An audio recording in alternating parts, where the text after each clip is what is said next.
What is going on, ladies and gentlemen? Welcome back to Auto Auction Rebuilds. Today we're back with, it seems to be your favorite car because you guys just keep watching the videos. I'm having just as much fun making videos on this car as you guys seem to be in watching them. So here we are again with my 2013 Tesla Model S P85. So here we go again. This is like round 12 with this car, and I'll be honest with you, it's starting to get somewhat annoying, but I think we have everything we need to put it back together in this video and get my heater working. That is the biggest problem that I've had with this car since I got it, is the heater is intermittent. The heat comes and goes. The blower motor doesn't work at all when you try to use the computer to run it. You have to run a toggle switch under the dash to turn the fan on and off. And try as I may, I have not been able to fix this problem. So today is the day that I intend to get in here, put this all back together, and fix it. You may remember in the previous video, we bought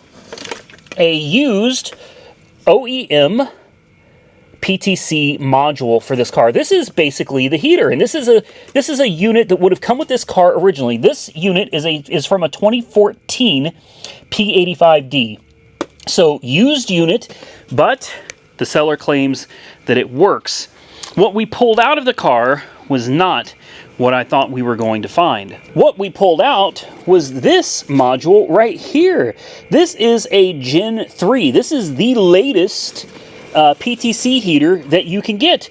This is the newest, most revised version on the market. You cannot get one newer than this. So obviously, it's highly unlikely that the PTC unit was actually the problem at all. So I've decided what I'm going to do.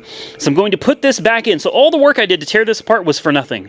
Literally, this was absolutely for nothing. Before I go through all the trouble of bolting everything back together permanently, I'm going to install this. I'm going to hook all the wires up. I'm going to remove this from the car. So that is something we're going to do together on video. We're going to get this front end up in the air. We're going to take the passenger side wheel off.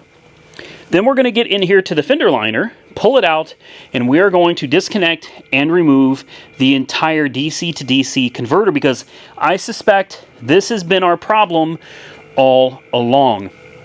The heater for the car actually plugs in, well, right here where it says cabin heater. So this runs everything. This charges my 12-volt battery, so you have low voltage plus and ground here. This is your 400-volt high voltage side right here. This is an extremely important part, and I think this has gone intermittently bad, which is what is causing the PTC heater to not function. And I also think, I really do, I think all of this is the reason why in the last video we found out we were popping thermal fuses in our blower motor resistor. Okay, we found 2 of these in the car. So somebody has replaced one of these already, and it didn't go well because both of these are blown. This would be the reason why the fan doesn't work. This controls the fan. And see these heat sinks? This goes into the airbox of the car this direction. When the fan comes on, the air blows across this heatsink and keeps this cool. If this is not kept cool by the fan refusing to run, it pops the thermal fuse and the fan will not work at all. So I played it smart and I bought 2 of them. I've got 2. I've already checked the thermal fuses in both of these. They are both good. So both of these modules work. So the idea is once we put in this PTC unit, once we put in this new DC to DC converter, we will temporarily hook everything up, we'll turn the car on, and we'll find out if we have heat. If we do, we'll let the heat run for a while, and then we'll see if we pop one of these. These are easy to change. It takes like 15 minutes tops to change one of these out. So tearing all of this apart was for nothing, and I do really regret it. So we're going to put the parts all back together loosely, and we're going to put a new one of these in. We're going to put the new DC to DC converter in, and we're going to hope that we can turn the heat on, that it works, and that it doesn't pop one of these. If it does, if after changing the inverter or the converter, and after changing one of these, if it blows it again, that's why I have a backup right here, because if it does, then I know for a fact it's this. It's the PTC unit. It must have been a defective module, and at that point we can pull this out without having to tear the whole interior apart. We can put the used module in. We can replace the blown blower motor resistor, and at that point, we should be good to go. So we should have our bases covered. So here's what I'm going to do, guys. I'm going to go ahead and get this thing up in the air in the front. We're going to get this wheel off. We'll jump in there and see what it takes to get out that DC to DC converter. All right, let's get you guys in here so you can see what's going on here. This is the DC to DC converter. This takes your 400 volts and switches it to 12 so that you can operate your 12 volt systems in the car. This is what it looks like, and it sits right there under the fender. It's super easy to get to. It's not a big deal, and this part used cost me all of $425. So again, not terribly expensive. Definitely not cheap, but not terribly expensive. Here's what we're going to do to get it out. And I'm not going to go step by step and show you every step of the way, but I am going to explain it to you in case you're going through this yourself. You're going to have a big ground here. Disconnect that. Ginormous lug over here. You take a flathead screwdriver, which I've probably got sitting around here somewhere, and you're going to reach your, get in there. Somewhere over here, you can pop this, off right there. Just like that. All right. And there's your ginormous low voltage positive lug. Now you see all the stuff around here. I'm thinking water got into this. I really do, and I think that's probably the problem. You've got a signal here. I honestly have no idea what this does, but you see these little clips on the bottom? Just pull them out. You should be able to push in and remove. And it's the same thing with all of these. They all have these little clips. Just get in there, pop them, remove them. Pull the clip, push, give it a good wiggle, and remove. All right, now you've got all of these off. What's left? You've got a couple of coolant hoses. Try your best not to lose any coolant out of those. You're going to lose some, but try your best to plug these hoses. Let me get my light over here for you guys. These two hoses right here, these two rubber lines coming out, be very careful with those. Do not break them, be gentle with them, and plug them as quickly as you can to prevent any unnecessary coolant loss. Next, you'll have a 10 mil that pulls off this cover. There's a 10 mil like a T20, T25 right there in the middle. That comes off. Be very careful from that point forward. Once you get those lines disconnected, you can start unbolting it. There is a bolt right here, should be a 10 mil. There's another one hiding way up there. That should be another 10 mil. And then there's another one hiding way over there in the corner. Hard to see, but, well, there it is. Another 10 mil over there. It's super easy to pull out. Once you get it out, well, you're ready to stick the new one right back in. So I'm going to get to work, and we'll come back when I get this thing off the car. Well, you know that old saying, there's 1,000 ways to skin a cat? Well, I'm pretty sure the same thing applies to pulling out your DC to DC converter. You can do it however you want. This is just how I chose to do it. Just so I know where these hoses go so I don't mix them up. The one that has the clamp closest to the front is the top. The one that I pushed the clamp all the way back on is the bottom. I used some silicone tubes to shove into the hoses to hopefully mitigate as much coolant loss as possible. We've got everything disconnected in here. It should, and this is kind of heavy, but it should just be a matter of popping this, out. There it is. And don't worry, you're going to lose a little bit of coolant. Honestly, you probably don't even need to worry about topping it up. I don't think it's going to hurt anything. So let's sit this down.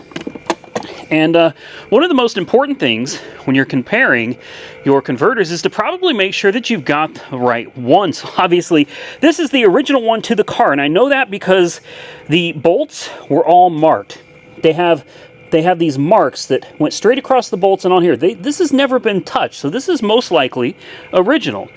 This right here is your number. It's this one in particular is a 600917-00-J. J is the revision number.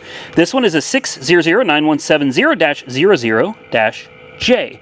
These are identical components. The difference is this one has all of this nastiness going from this 12 volt lug right here. That looks really bad. Honestly, I don't know about you guys, but that looks worse than corrosion. That looks like something's having a problem here, and look at this. There's definitely corrosion on the bottom of it. I've got a strong feeling that something has gotten inside of this unit, and that's why we're having intermittent problems with it. And I really believe this is going to fix it. Again, I'm not going to show you the ins and outs of doing this. It's very simple, guys. You saw how we took it out. We're going to put it back in exactly the same way. All right, it is moment of truth time. I have not hooked up the battery yet, or batteries, I should say, to find out if this is going to work. I've got the high voltage battery disconnected right here. Of course, we got to put the terminal back on the low voltage battery.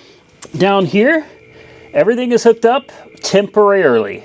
Okay, I want to make that very clear. Temporarily, everything is put back where it goes, including the PTC heater module itself, the new one, not the old antiquated one, but the new one that we actually found was already installed in this car. We went ahead and put it back. Then up here, that green is your new used eBay blower motor resistor. Nothing is bolted in. Everything is wired up though. It's all hooked up. All I've got left to do is connect the batteries, get in the car, and then find out if this thing even wants to turn on. This car has been literally disconnected from both of its batteries for over a week. So let me plug all of this up. Let me grab a key. Let's come back and find out if our blower works on its own. Noises are happening. Things are happening. The hazard lights always turn on when I connect the low voltage battery. I don't know why that is. Some kind of safety feature maybe? I don't see, nothing is on in here. Nothing. Like, that's a little concerning. We have nothing on. I have to stick this little pick in here to... There we go. There we go. It's booting up. It's booting up, guys. I am very excited. I'm nervous. I'm really excited. This was, I mean, I don't want to say it's a lot of work. You know, obviously there's much harder jobs than this out here. But this is quite a bit to take on and not know for sure if this is going to fix your problem or not. And I also need to find out if we have an OBD2 port under the dash. Because if so, I should plug in my scan tool and I should clear the codes. I don't see one. No, I don't think we have an OBD2 in these from 2013 because electric vehicles weren't considered like normal vehicles and they didn't have to have an OBD2 connector. Let me look under there with a flashlight real quick, find out, because if we do, I want to clear the codes before we go any further. Okay, so it looks like the car is fully booted up. Normally we'd have an issue for a PTC module or something over here, and I don't see that. If we go over here, where is it? I forgot where it is. Software, there we go. Hold this, and then we'll type in service.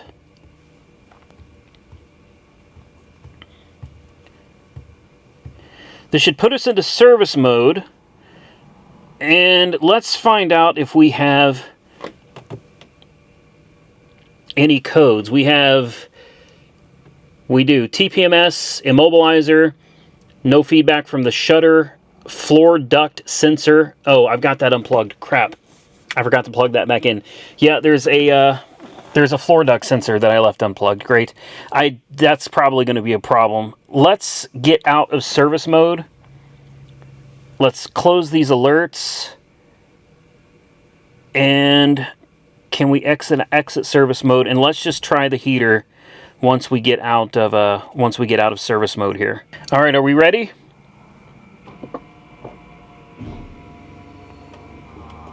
Things are happening. There's nothing. Oh, come on. Are you serious? No. No air blowing at all.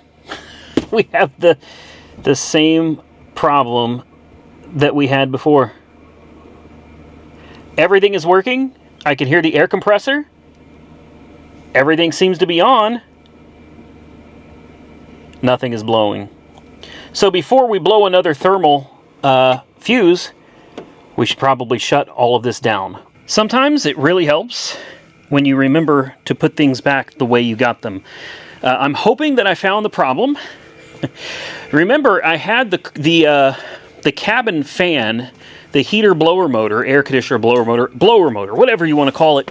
Remember, I had it run directly to the fuse block and to a switch under here. I forgot about that. So I've now hooked it back up the way it's supposed to be. Let's try it again. Yes. There it is. There it is. There. This is what it's all about right there. This is what it's all about. Fixing it yourself. Listen to that. Wow. Oh, man. Yes. Let's kick that heat up some. We should get some nice hot heat here pretty quick, I hope. Right now it's, I wouldn't call that hot. That's not very good. Come on, heat up. There's no liquid. This is an electronic module, so this thing should get hot pretty quick. But so far, no go, man, no dice. Let's turn the AC off. I don't think we really need air conditioning. You can see as we change the speed. There we go. Nice and low. There's the heat. There it is. Yes, there it is. We've got heat.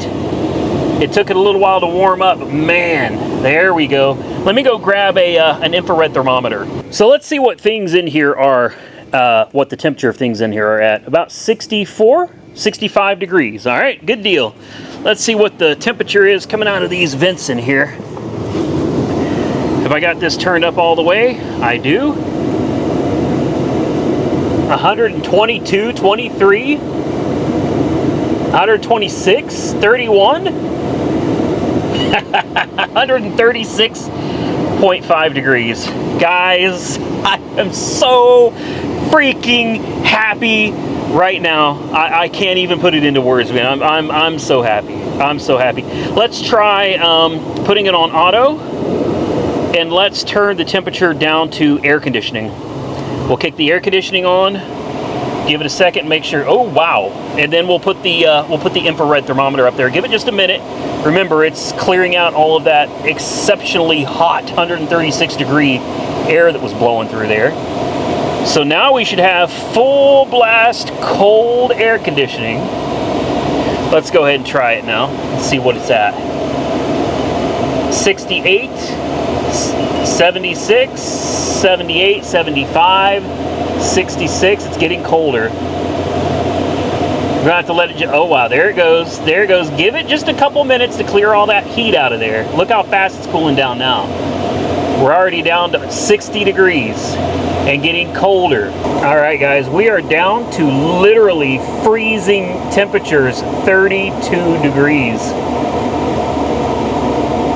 I'm moving it around, so it's probably skewing it just a little bit. But we had it at 32. There it is, 32 degrees. That is literally freezing, ladies and gentlemen.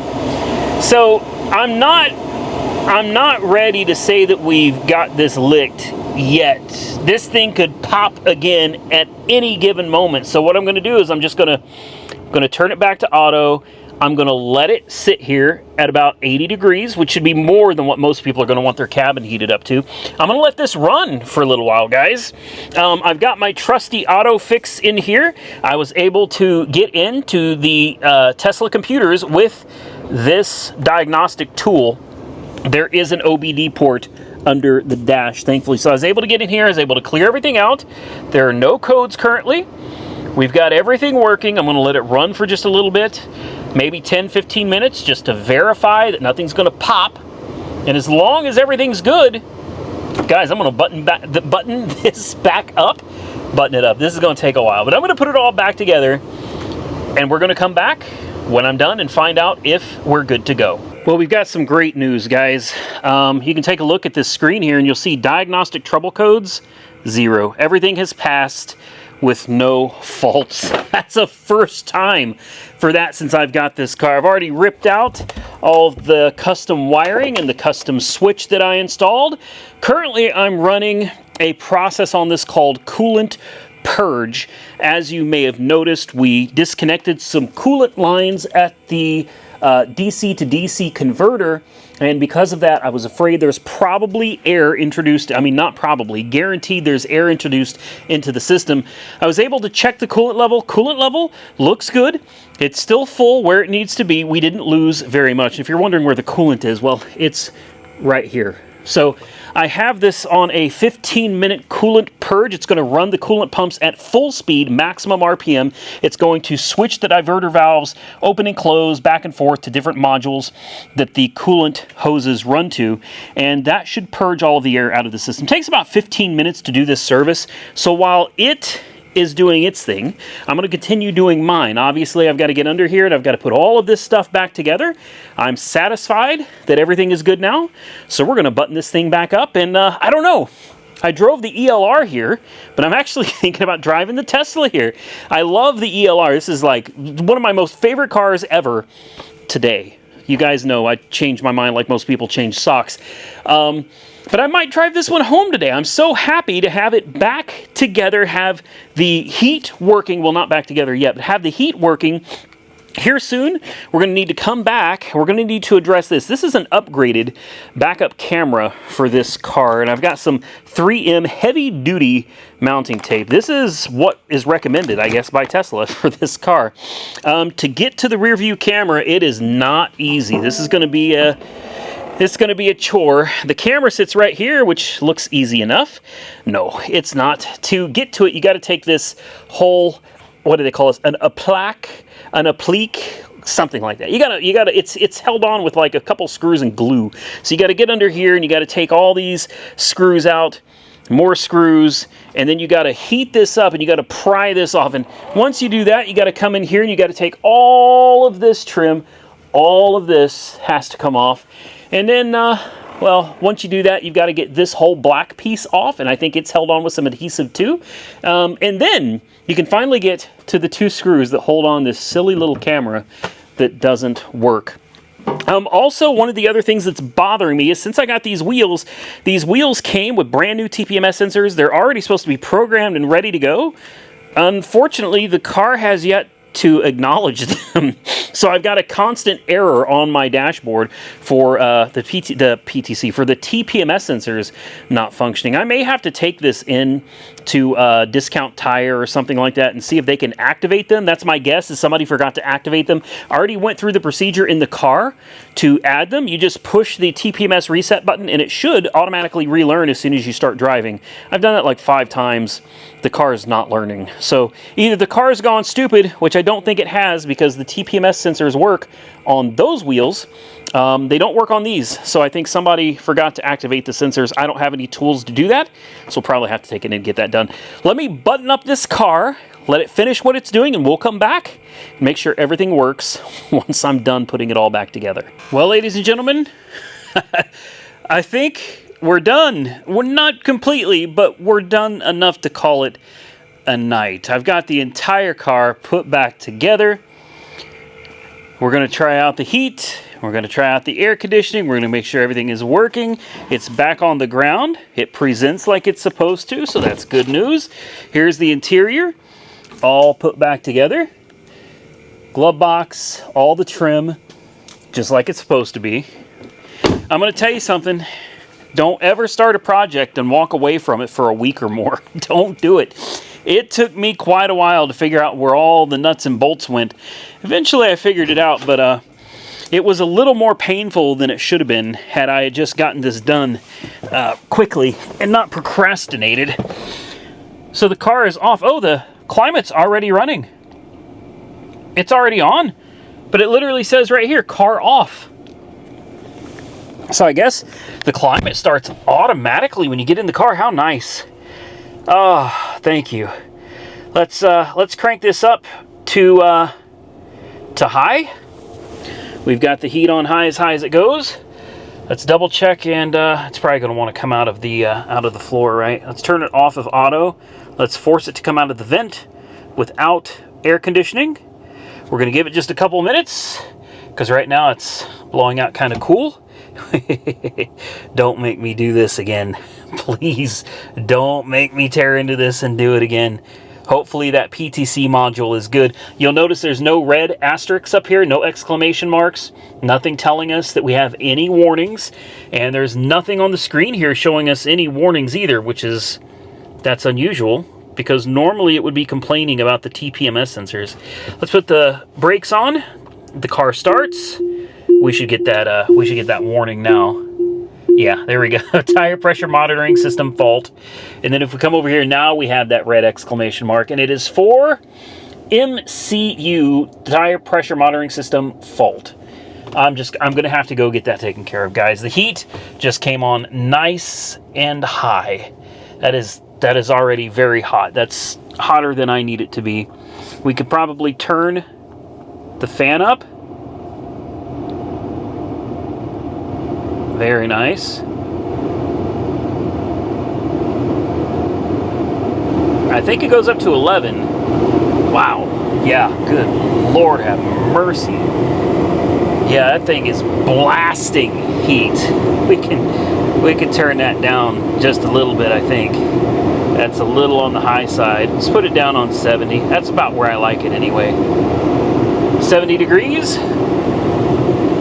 And already cooling down nice and fast. Put it on automatic, and there we go. That's what I'm talking about, guys. I've got no complaints. We're gonna have to get that TPMS situation figured out. Like I said, I'm just gonna take it to Tire Rack or something, or Discount Tire, whatever, whoever they are. I'm gonna take it there. Just let them figure it out, man. I'm not gonna mess with it. I'm done with this car for today. The blower motor works like it's supposed to. In fact, I'm gonna go ahead and turn it off. Shuts off like it's supposed to. When I get out of the car should close the door handles. The screen's already turned off. Let's walk away. Make sure everything shuts off like it's supposed to. I thought the lights were supposed to flash or something. The door handles are supposed to go in any day now. There we go. All right. Last test, and this is one of the biggest reasons I wanted to have this fixed right instead of a toggle switch. I'm going to show you right now. We're going to pull up my Tesla app. So here we go. It's going to bring up the car any day now. There we go. And if we want to remotely control the climate, and this is in 2013. I know today being able to remote control your climate is not a big deal, but it's a big deal for 2013. All right. So there's climate. I should be able to turn my seat heaters on, both of them, and the interior climate control is on. Now, I've also got defrost mode down here at the bottom. If I push this, are you sure? Enabling max defrost will heat up your interior. And when I push that, you see it turns blue, and now my screen is red because it is defrosting the rear window, the windshield, the heated seats is on. The heated seats are on, I should say. Look at that. We can turn defrost off. It takes it just a few minutes to go from my phone through the Wi-Fi to the car, but eventually it'll get there. And now it's back on regular climate control, and if I turn that off, oh, actually that was almost instantaneous. Listen to that. On. There it is. No joke. And off. This is a phenomenal feature. I can't tell you how happy I am to have it, because now if it's freezing cold or if it's super hot outside, before I'm even ready to go, I can just kick on the climate control and cool the car off, heat the car up. As you can see, everything presents like it's supposed to. The car is working perfectly aside from the TPMS sensors. That's it. I'm very happy. Job well done. I'm going to say thank you to myself for figuring it out, for buying all the parts, and for getting this Tesla fixed. We still have a few things left to do before we're done. And I'm going to come back in another video. We're going to do the front sway bar end links. The front end rattles at low speed over bumps. And I am 99% certain these sway bar end links are going to fix that. I could be wrong, but I'm pretty sure that's going to fix it. Next, as many of you know, we have a toe link on the passenger side rear.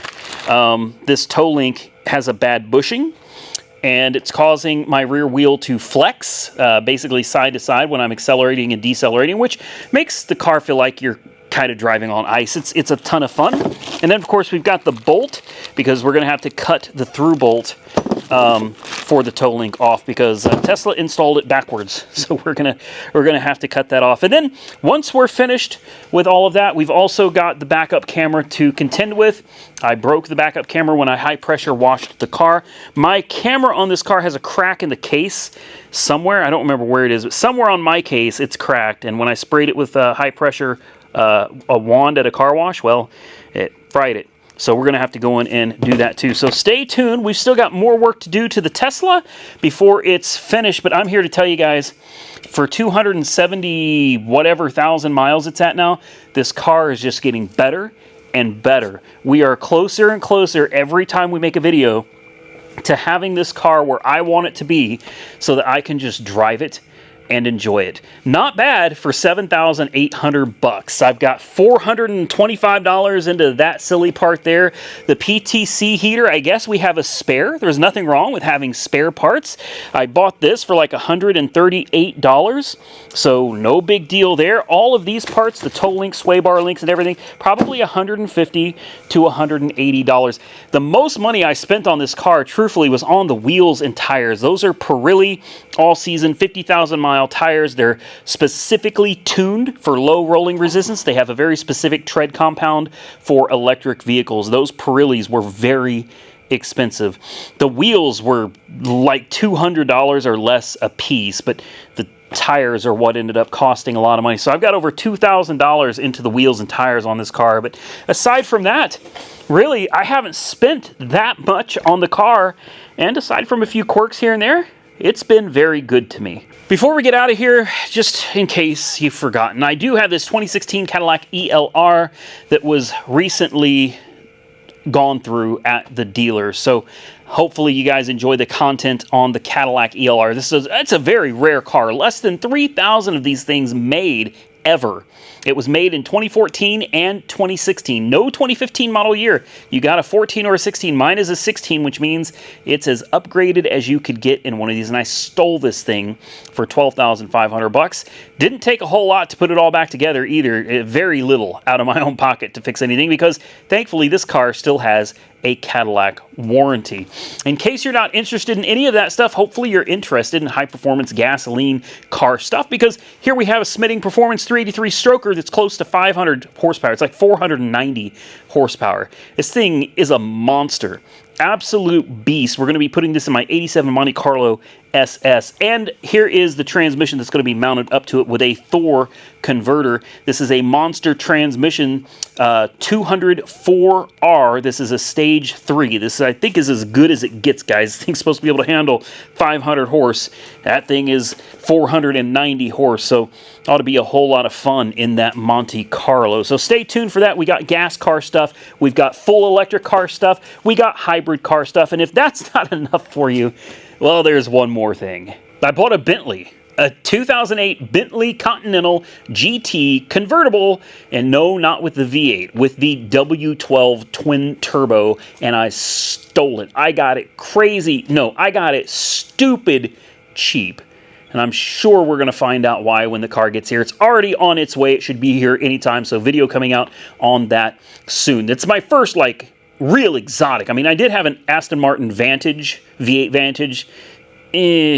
Honestly, the car was all right. You know, people looked at it, but it really wasn't that big of a deal. It was fun, but it wasn't that big of a deal. A Bentley with a W12 twin turbo that's notorious for literally everything breaking. If one thing breaks on that car, For instance, if the starter goes out, you're going to be looking at least $3,000 to get the starter replaced, and probably $4,000 to $5,000 if we're being realistic at the dealer. The engine has to come out and the transmission has to come out to change the starter. If a vacuum line pops off of it, typically you've got to drop the engine and transmission to replace the vacuum lines as well. So this car is probably going to be really bad. It's high mileage, very high mileage for an exotic car. But I got it for a really cheap price. So stay tuned. We're going to find out together whether I got stiffed or maybe I actually got a good deal. If you enjoy these videos, hit the thumbs up button and let me know. Consider subscribing to the channel if you're not already subscribed. Throw your comments down below. And until next time, stay safe out there, everybody. I look forward to seeing you all again very soon in the next one.